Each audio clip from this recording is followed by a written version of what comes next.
अभी परीक्षा हुआ है उपचुनाव घोषी में। अब ओम प्रकाश राजभर का टक्कर, चूंकि ओम प्रकाश राजभर जुमलेबाज नेता हैं तो हम लोग तो जुमलाबाजी कर नहीं सकते। अब आपके पूछने का जो तात्पर्य हो, लेकिन राजनीति में कोई स्तर अब ओम प्रकाश राजभर का नहीं है, वो टक्कर तो हम लोग नहीं दे सकते। हम लोग को अपने सम्मान और स्वाभिमान के लिए समाज की लड़ाई और समाज के नौजवानों की लड़ाई, कार्यकर्ताओं की लड़ाई सुहेलदेव स्वाभिमान पार्टी लड़ रही है। इस नाते पहली बार लोकतंत्र में सुहेलदेव स्वाभिमान पार्टी लखनऊ में अपनी उपस्थिति दर्ज कराने के लिए 10 नवंबर को प्रदेश स्तरीय बैठक हम लोग ने तय किया। अब तो आप 13 महीना से हम लोग अलग हुए हैं उनसे। हर महीना अपने कार्यकर्ताओं को बयान देते रहते हैं ओम प्रकाश राजभर जी कि अगले महीना में मंत्रिमंडल में चले जाएंगे। मतलब आप लोगों के चैनल पर आकर के इस बात को उन्होंने कहा है। अब तक 13 महीना से ऊपर समय बीत गया, अब तक तो मंत्रिमंडल में नहीं जा पाए। अब आगे जा पाएंगे कि नहीं जा पाएंगे, ये तो एनडीए का विषय है, ओम प्रकाश राजभर का विषय तो है नहीं। आप पिछली सत्ता में ये थे, मंत्रिमंडल में थे, तो बाबा जी को पहुंचा रहे थे गोरखपुर मठ पर और भीख मांगने की ट्रेनिंग दिलवा रहे थे।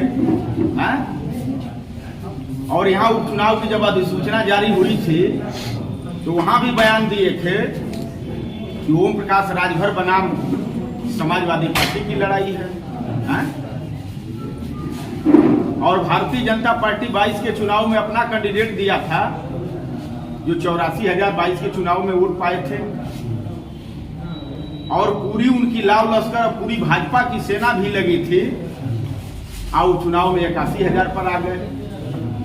और नहीं तो आप लोगों के चैनल पर बोल रहे हैं कि हम 90% अपने लोगों का वोट भारतीय जनता पार्टी के उम्मीदवार को दिलवा दिए। अरे भाई 90% वोटवा दिलवा दिए होते तो 84 से 94 न गया होता, या 104 गया होता, या 124 गया होता। 84 से घट करके 81 हो गए, तो मतलब उनका वोट कहां गया? इस नाते आप लोग कयास इस बात का लगाइए, ओम प्रकाश राजभर जुमलेबाज नेता हैं। ओम प्रकाश राजभर जी की कोई राजनीति में अस्तर नहीं रह गया है। अब ओम प्रकाश राजभर के पांव तले उनकी जमीन खसक चुकी है, इतना जान लीजिए आप लोग। अब तक ओम प्रकाश राजभर टिकने के लिए अपना बयान पर बयान आप लोगों के चैनल पर आकर के दे रहे हैं। एनडीए गठबंधन में चले भी गए हैं, अब कितना कायम रहेंगे भैया?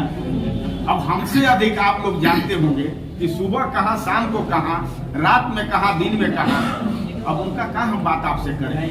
हम लोगों से ज्यादा आप जानते हैं। आप लोग रहे हैं। ठीक है, हम बहुत दिन तक उनके साथ रहा हूँ, बिल्कुल बहुत दिन तक रहा हूँ। हमने तो उनसे यही बात कहा था ना कि 22 में जो आपके लिए गठबंधन हुआ, सुहेलदेव भारतीय समाज पार्टी के कार्यकर्ताओं को आप चुनाव लड़ा करके इस बात को आप प्रूफ करने का काम करिए कि हम अपने लोगों के लिए, अपने कार्यकर्ताओं के लिए, अपने पार्टी के लिए लड़ रहा हूं। लेकिन 2022 का जो गठबंधन हुआ, गठबंधन में अपने नेताओं का इन्होंने हवा निकाल दिया। इसी नाते आप लोगों के चैनल को, उनके कार्यकर्ताओं को भी कहता हूं कि ओम प्रकाश राजभर अवसरवादी नेता है। जहां अवसर अपने लिए देखता है वहां चला जाता है, सेट कर लेता है आदमी। तो सुहेलदेव भारतीय समाज पार्टी के कार्यकर्ताओं को आपके चैनल के माध्यम से जानकारी देना चाहता हूँ, आपको भी अगर कोई दल अवसर देता हो तो ओम प्रकाश राजभर को झटक करके चल देना। ओम प्रकाश राजभर का कोई ठिकाना नहीं है। जब आपके प्रति वो समर्पित व्यक्ति नहीं हो सकता है, परिवार के लिए ही समर्पित ओम प्रकाश राजभर है, चाहे बेटा और बेटी के लिए ही समर्पित ओम प्रकाश राजभर है।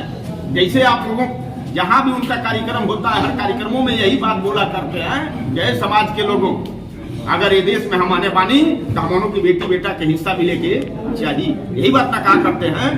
22 के गठबंधन में 17 सीट माननीय अखिलेश